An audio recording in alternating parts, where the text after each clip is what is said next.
Hey YouTube, what a crazy morning I just had. Okay, so a few interesting things. I got an Uber ride when I was downtown Portland that was a 1.7 surge ride, and it was picking up about 2 miles outside of where I was in Portland. So it was like a 14-minute drive to go get to it. And so, you know, I was just happily heading over there. I'm under guarantees for the few hours I'm working anyway for Uber, which is the only time I work for Uber is if there's a guarantee or if there's a surge. So basically I was heading over there, and all of a sudden it pinged me and said, "We've matched you with a closer ride." And I was going, cool, because I know that they just started this where they'll match you with a closer ride automatically as long as that ride has a higher surge amount or the same. And so I clicked on it, and sure enough, it's a 2.8 surge, which was exciting, you know, and it was picking up at a hotel, so I was thinking the best, you know. I was like, cool, this is going to be an airport ride, maybe like 40 bucks or whatever. But I picked her up, and it was just going like a mile away. So, you know, minimum charge times 2.8, still going to be like over a $9 ride. So I was happy about it, and I'm under guarantees anyway, so it doesn't matter either way. But the cool thing was, I was taking the gal there, and she started asking me, we were just talking about Portland and how the rent's skyrocketing and how it's getting all crazy, and I told her, like, hey, you know, I don't mind the higher rent. I think it's more motivation, you know, for me to succeed more. And she said, wow, that's a really crazy perspective. Do you have any cool stories about having to scrap together rent? And I said, yeah, you know, just last week I used my YouTube channel. You know, I got a referral bonus from my YouTube channel that helped put $500 in my pocket that helped me pay my rent. If I'm ever like $1,000 short on rent, I'll put together a bunch of my eBay stuff that I have and put a bunch of eBay ads up for sale, and I'll get money doing that. So she was really interested, and she said, you know, what are you doing in a couple hours? And so I started thinking, like, what's this lady up to?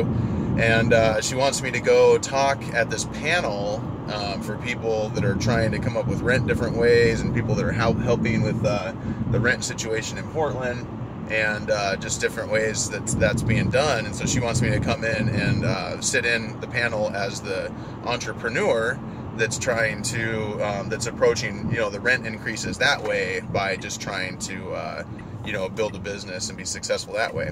So pretty interesting stuff there. And then as soon as I dropped that ride off, I had a back-to-back Uber, and I was picking up the general manager of Uber for the Pacific Northwest. And that was interesting. She got in, and I'm like, hey, how's it going? She's like, oh, we work for Uber, and I'm the general manager of this region. I'm like, okay, well, I'm glad my car is really clean right now. And but they were cool, and, you know, we started talking a little bit, and I used the opportunity, instead of just like being nervous and worried about my car, you know, whatever, what they thought, I used the opportunity to tell them, like, hey, this is what riders are telling me daily, is that they can't stand the no tipping through the app. Like, it's driving them nuts. I told them, like, you know, it's making riders crazy that they can't do that.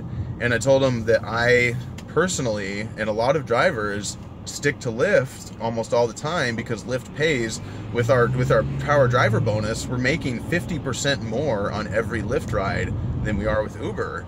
And she's like, oh my gosh, I didn't know it was that dramatic. And I'm like, yeah, they pay more, and they give you a bonus if you take so many rides. So to me, the only time I want to be on Uber is when there's a surge, or else I'm under a guarantee. Otherwise, it's not worth it for me to do Uber. Like, and just being straight up, you know. And she's just like, oh my gosh. And the people in the back, I don't know, they were other partners, and they were being kind of quiet. But then the tipping thing came up again, and I said, you know, it's driving people crazy that they can't tip through the app.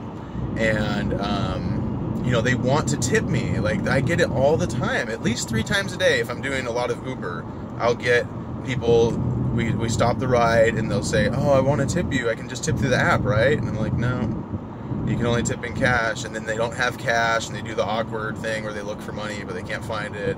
And that happens all the time. And so the lady in the back is like, oh, well, I prefer, if I'm taking a taxi ride, just not to have to worry about a tip, you know? Like, I like the flat fee, you know, everything being included. And I said, well, that's the way it used to be with Uber. It used to be tip included, but now they don't pay enough to make up for the tip. And so now drivers are just driving around not making as much money, when it used to be so much money that the tip was included. Like, that was how it worked. Was, yes, there's a tip included because they were charging the riders a decent amount, you know, as much as like less than the taxis were, but still a good amount to where they felt like they were getting a tip for working for Uber. But now it's not like that. They're charging less. We can make more money for Lyft and get a tip through the app.